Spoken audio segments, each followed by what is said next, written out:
Right, hello everybody.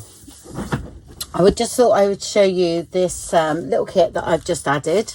It's sort of what I call, well, it's I suppose a little bit plain, if you know what I mean. But I actually wanted this sort of thing to go.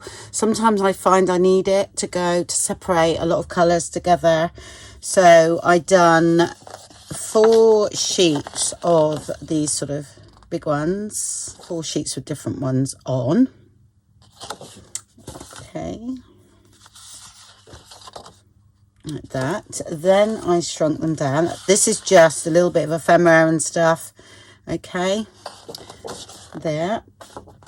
Then I done them shrunk down, so you got them smaller. I originally done them like this, and I thought, oh, it'd be nice to have them bigger as well. So that was my sort of original page, really. So those are there. So I've got 2 sheets like that amount on, and then I've got those 2 copied on one sheet here.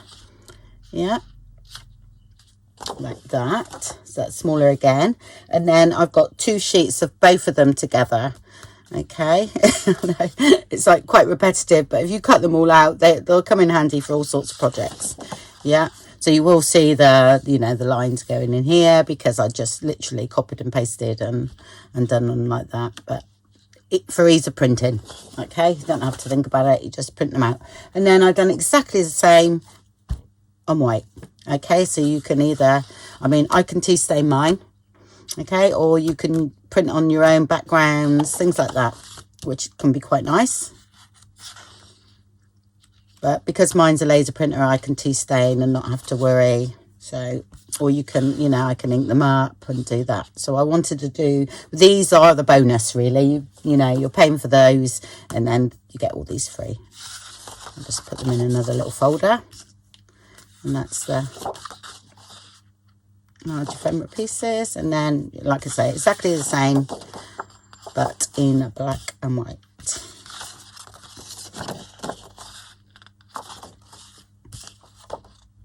There we go. Yeah. So I'm gonna have a bit of fun with mine. Use some like the Tim Holtz ink, distress ink on them, because they're transparent, not the oxide, but the actual distress ink, because it's transparent, it's transparent. Yeah. Okay.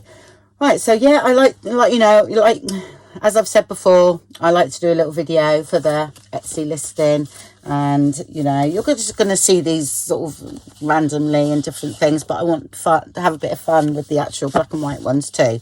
So, but I thought I'd do a choice. You can either print them out with the coffee stained on it, so make it look a bit grungy, or you can grunge it up yourself. Okay, well, thank you very much, everybody. Speak to you soon. Bye bye.